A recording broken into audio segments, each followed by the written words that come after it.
Mmh. Mmh. Mmh.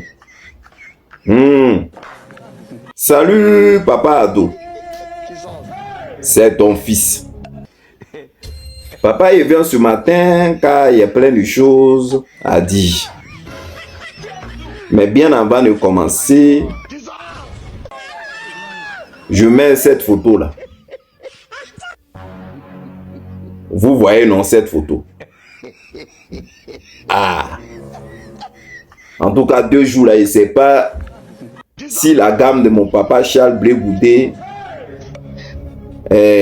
son prix au marché a diminué, mais là, ce qu'il est en train de faire là, c'est bon, je trouve. Je trouve.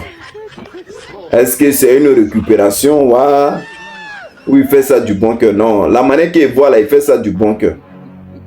Mais mon tonton, là n'est pas le problème. Ce que tu es en train de faire, moi, je suis très d'accord avec toi. Hein. Mais ce n'est pas là le problème. Il faut allumer la télé si c'est ce gouvernement-là qui a place. Qui a donné l'ordre à commencer le campement. C'est ça, sur ça vous devez.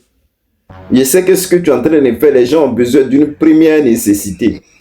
C'est pour cela que tu es en train de faire ça. En tout cas, je suis d'accord avec toi. Mais ne lâchez pas ce gouvernement-là. Posez, ils doivent répondre à ce qu'ils ont fait. Ils doivent répondre à ça. Ils doivent répondre qui a exactement donné l'ordre. Ils disent c'est l'erreur. Hein? J'ai vu là sur une petite annonce qui a été marquée.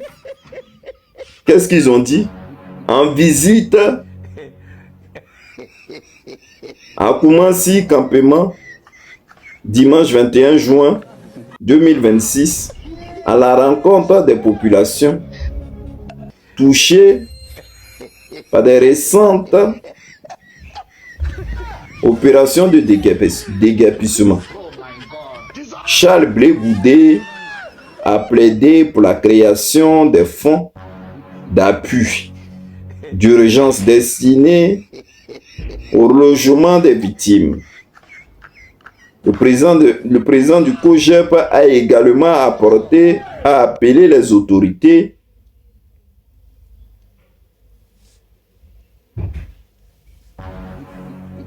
d'une réponse rapide à la situation sociale des familles affectées. En tout cas, mon tonton Charlie, merci. Ce que tu es en train de faire, c'est aussi beau que ça. Voilà. Mais c'est le côté où tu as dit non que Blé Goudé appelle à des fonds d'urgence pour loger les familles déguerpies.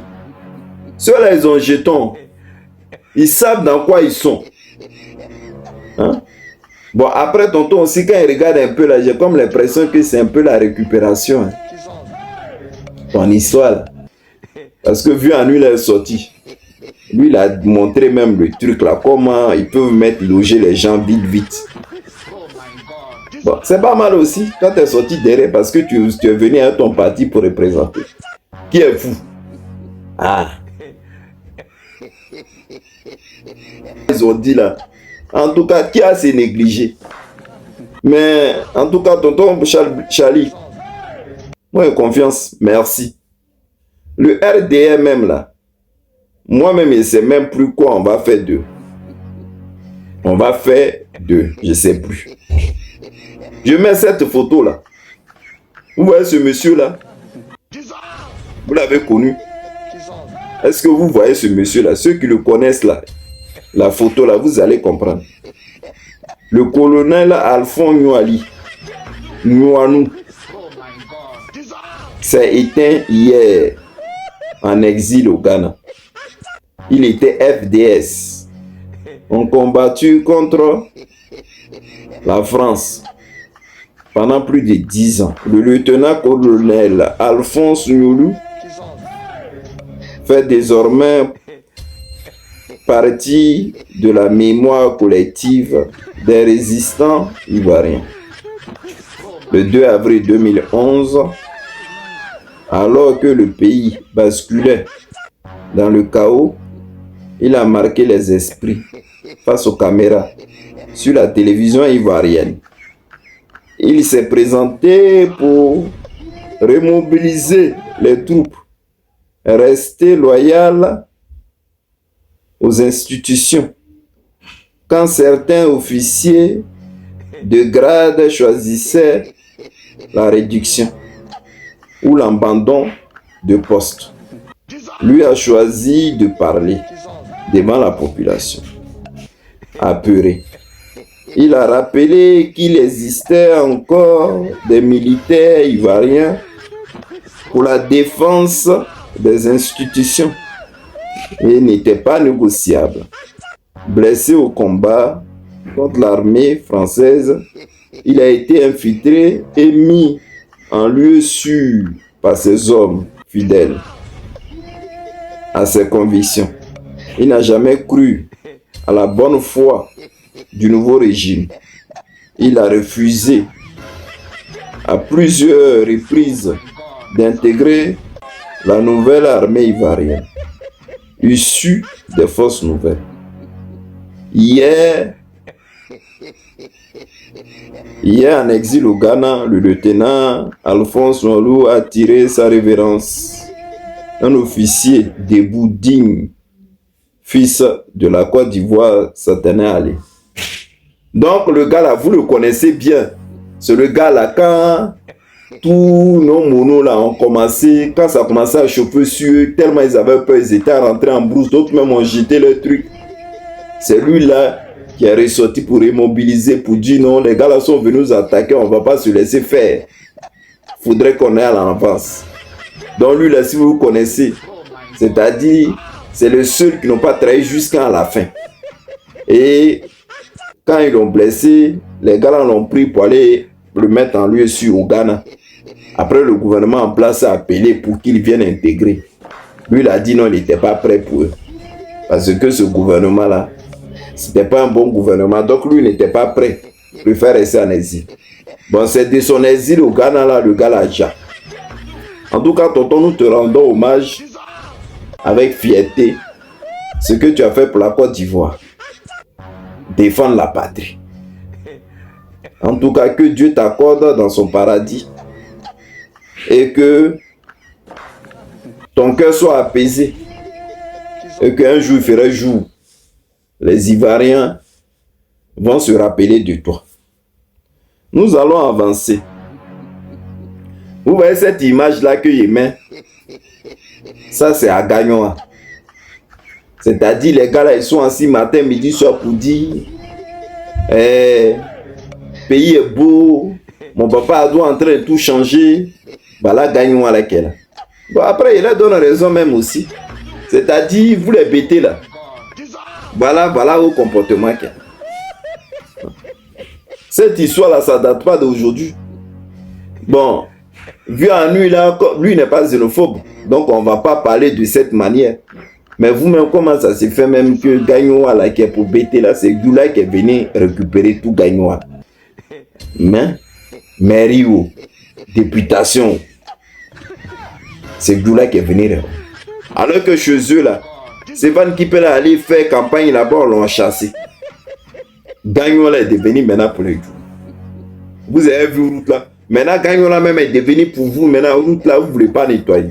Regardez comment c'est. C'était une petite parenthèse, je voulais mettre là-dessus pour dénoncer. Je pense que, ouais. Occupez-vous de trucs, vous parlez matin, midi, soir, qu'il fait, c'est beau.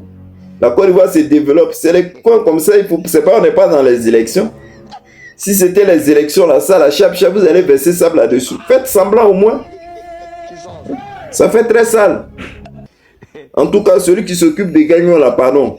Regarde toi-même l'état de la route. En tout cas, tonton, il voulait brosser juste là-dessus. Vous dites non, voilà, vous gagnez à laquelle là. Vous êtes au pouvoir. Voilà, gagnons à laquelle là. Vous-même, regardez l'état de la route. Les gens vont me dire, quand Babo était là, il a fait quoi? D'accord, on a compris. Maintenant, c'est plus vieux à lui là qu'elle a. Ce sont eux qui ont le pouvoir. Ils sont en train de développer. Il n'y a pas que Abidjan. Ces petites routes là aussi, vous pouvez les déblayer. Ah.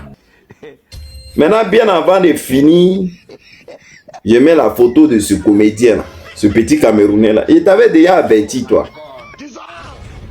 Sur ça, je remercie les autorités de l'avoir chopé. Mon frère, il y a un truc que tu dois savoir là. Nous les Ivoiriens, là, on va se bagaille entre nous ici. On va faire nos palabres, on va s'insulter. Mon papa ado là même matin, midi, son insulte.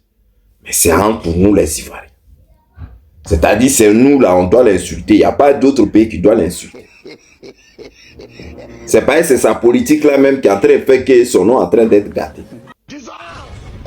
Toi, tu t'assois quelque part là-bas. Toi, tu penses qu'elle n'est pas va, on n'allait pas t'attraper. J'entends les gens en train de crier, oui, il est venu en Côte d'Ivoire parce qu'il a montré le drapeau d'Allemagne. Voilà pourquoi ils l'ont arrêté, parce qu'il est venu se foutre de la gueule des Ivoiriens. C'est pas ça, hein. Vous les Camerounais là, il faudrait que vous arrêtez, arriver un moment où vous connourez là. Même si on dit c'est la belle famille. Vous avez déjà vu un Ivoirien s'asseoir là à la télé, insulter Paul Biya, jusqu'à traiter de Paul Biya de merde, ou traiter le palais comme un enfant. Et puis maintenant, un Ivoirien va finir, puis va s'élever pour aller au Cameroun pour se pavaner. Lui là, il a parlé mal de notre président. C'est nous les Ivoiriens là, nous on peut parler mal de lui. C'est notre président. Le linge sale là, ça se lave en famille. Toi, tu as insulté le président des gens, tu as les traiter comme n'importe comment. Et puis maintenant, toi, tu as venu séjourner ici. Au lieu de rester tranquille, tu prends encore le drapeau d'Allemagne pour venir provoquer. Voilà pourquoi ils t'ont attrapé. Hein? Voilà, toi, maintenant, tu es en train de nimi. Hein? Je suis en train de parler aussi, il dit, c'est pas c'est politique. C'est pas politique là. Ce que Mongol a fait, un peu de truc qu'il a fait en Côte d'Ivoire. C'est un siècle de Cameroun. Lui, il est trop avancé que vous. Président que vous voyez là. Parce que son mouvement là est compliqué, c'est pour cela. Sinon même là, si on le prend, là, on le dépose en Cameroun, il va transformer Cameroun. Bon, il faut rester ici, tu as animé un peu. Avant de parler des présidents des gens. Tu penses que c'est ton camarade. Parce que les Ivoiriens parlent de lui, donc toi aussi tu vas sortir, tu vas parler de lui. En tout cas, mettez-le au chaud là-bas. Il n'a qu'à aller faire un tour à la marque à juste 2 ou 3 semaines. Benzin. Vous avez donné que Benzin, il va manger.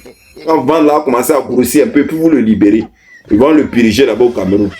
Vous dites non que c'est pas comme ça. Un Ivoirien même là peut pas aller dans un pays, même au Cameroun, puis insulter le président camerounais. Sinon, on doit rentrer dans la critique là. Nous, mais on n'était pas encore élu le pouvoir. Est-ce que vous avez déjà vu un Ivoirien aller parler politique camerounais? Il faut arrêter d'arriver un moment. Bon, papa ado. Tu as vu, non, ton fils t'a défendu, non? Ah.